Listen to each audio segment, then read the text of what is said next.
Welcome everyone. Happy Monday to you.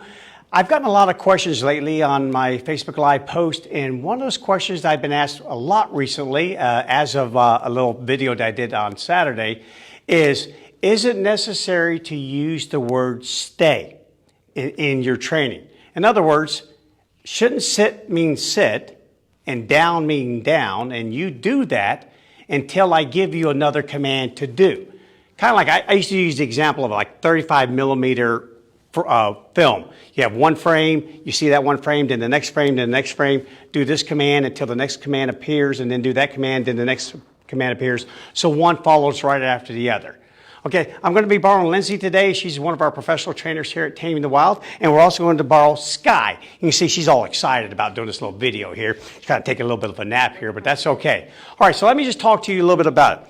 First of all, let's just clear the air a little bit and make this really simple for you, because I'm a big believer in the old keep it simple, stupid rule.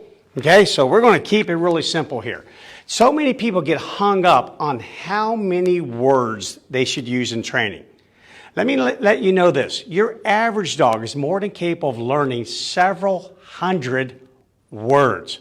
Okay, so most dogs, when they're learning obedience and just being a great dog around your household, well, they learn 15, 20 words. So we're not going to be tapping into the bank by teaching your dog 200 plus words. You don't need to do that. So let's not focus on whether adding the word stay is going to upset the apple cart.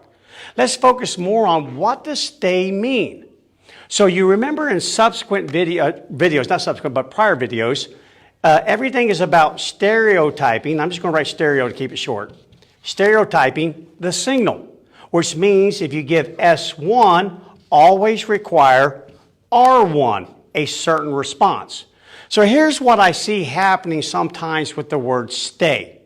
It simply doesn't obey nature's rules for communication. It doesn't, meaning it sometimes becomes what's called a compound command, instead of being a command that has a single response. So case in point, Lindsay, if you don't mind, let's go ahead and get Sky up. Okay, and then come on, swing back around for me, please. Stop and make her sit. Great. So now what happens with many people is their dog's in a sit, but it's not trained to really hold the sit. Somewhere in their training, either A, they're too new in it, or they just haven't proofed it out enough. But here comes dear old Bryan going, hey, Lindsay, how you doing? I guess we're supposed to do the elbow bump about this time right here, but we'll wipe our hands off when we get done and not touch her face. All right, but I come up and I say hi to Lindsay. We shake hands, and suddenly her dog gets up and she says, sit and stay. So now, of course, why did you add the word stay? What does sit mean? What does it mean? In other words, don't worry about sitting, remaining in a sit, unless you hear the word stay. So anytime I hear that, then I wonder, what comes next? Will it be an entire sentence? Sit, stay, please, please. Will you stay? Can you stay? Can you show them that you can stay? What happens next? Keep it simple. Sit means sit. Do that thing until I tell you to do another thing. Now, if I'm going to leave you, then that's when we use the word stay. We're going to walk away. So for a lot of people, kind of think of it like this. How you label something affects how you think about it.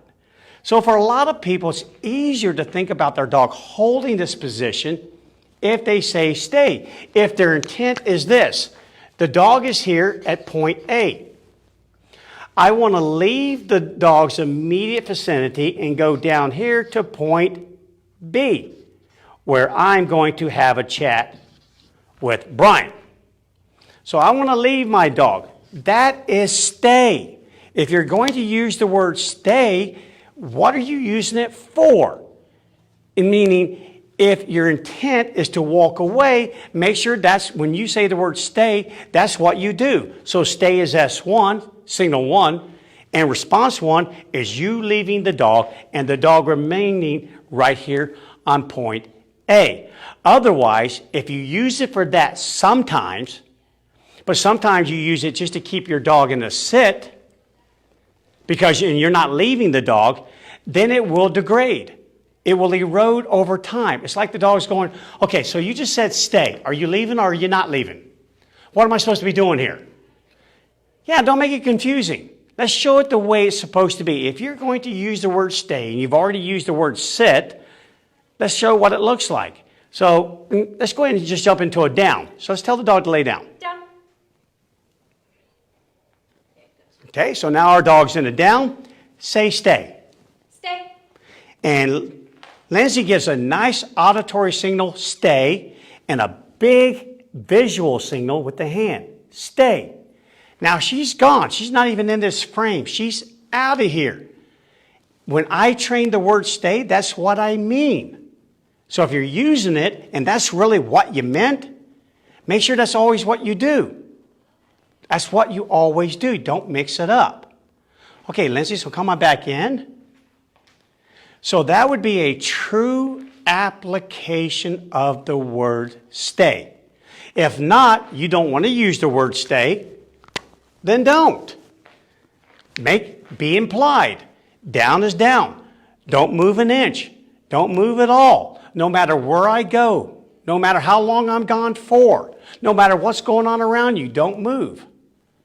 But if you train the word stay, and when you were training it, you were leaving the dog, you were trying to leave the dog, just make sure that every time you leave the dog afterwards, or you use the word stay. And make sure every time you say the word stay, you actually leave the dog.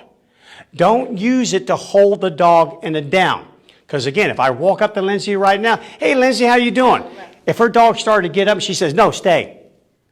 That would be incorrect if she had trained the point A to point B there on stay. So that would be wrong. Now she's just given a compound command. And over a period of time, she'll have to use 3 compound commands, 4 compound commands. Keep it simple, stupid rule. So again, if you like to use the word stay, real simple, leave the dog every single time.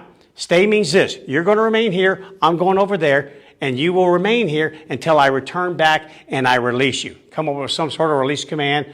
We'll be going over that in subsequent videos. If not, get rid of it altogether. So again, real simple. Say what you mean exactly what you say. All right, guys, I hope that clears up some confusion on stay. Again, I don't really care if you use it or not. Just use it properly. All right, this whole week, I am going to be dedicating this week to answering viewer questions. A lot of them have been coming in. I already set my foundation a couple of weeks ago. Now I'm going to be using stuff like stereotyping and everything like I've done before. You should know what that means by now. Again, if you found this video helpful, beneficial, please share it and then have that person share it to someone else. Let's keep this thing rolling forward. And if you have any questions, you know where to reach me, Bryan with a Y at tamingthewild.com. So again, stay or not stay, that's really up to you. Tomorrow I'll be answering more questions. I'll see you then. Have a great day.